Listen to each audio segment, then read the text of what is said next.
Universe.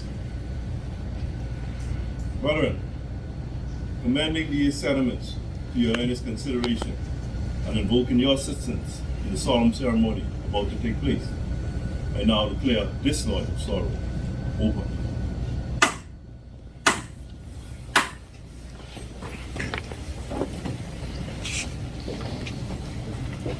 Let us pray. Prime architect of the universe, those holy sites, centuries are but as days. To whose omniscience and powers of the future but as one, eternal presence. Look down upon thy children, who will wander amongst the delusion of time, who still tremble and dread at the dissolution.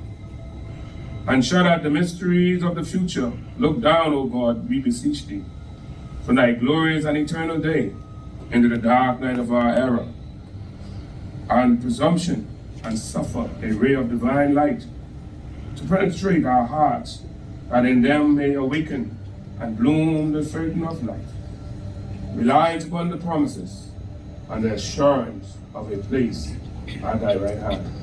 Amen. Amen.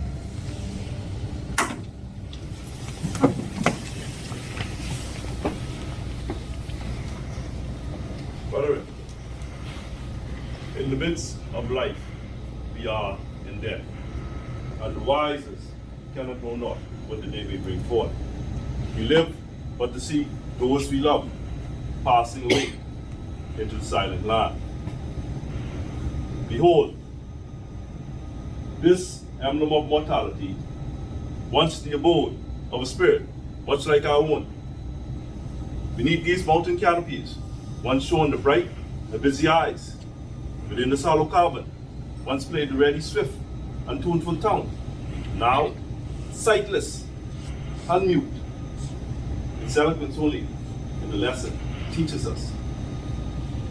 Think of our brother, who but a few days since was among us in all the pride and power of life. Bring to your mind remembrance of his wisdom, his strength, and his beauty, and then reflect. Unto this complexion he has come to at last. Think of yourself. Thus you will be when the lamp of your brief existence burns out. Think how soon death, for all of us, will become a reality. Man's life is like a flower. Its blossoms fade, tomorrow faded, cast aside, and trodden underfoot. The most of us, my brethren, are fast approaching, or have already passed the meridian of life. Our sun is setting in the west, and oh, how much more swifter is the passing of our declining years than when we first started upon the journey and believed.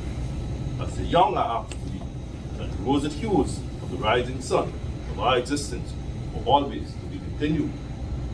When we look back upon the happy days of our childhood, when the dawning intellect first began to exercise its power of thought, it seems but as yesterday, and that by a simple effort of will, we can put aside man and seek again the loving caresses of a mother. Or, when we now realize the idea that our last hour had come, our whole earthly life would seem just as a space and time between yesterday and today. Centuries upon centuries have rolled out behind us. Before us stretches an eternity of life to come, and on the narrow boundary between the past and the present flickers that phony taper return to life.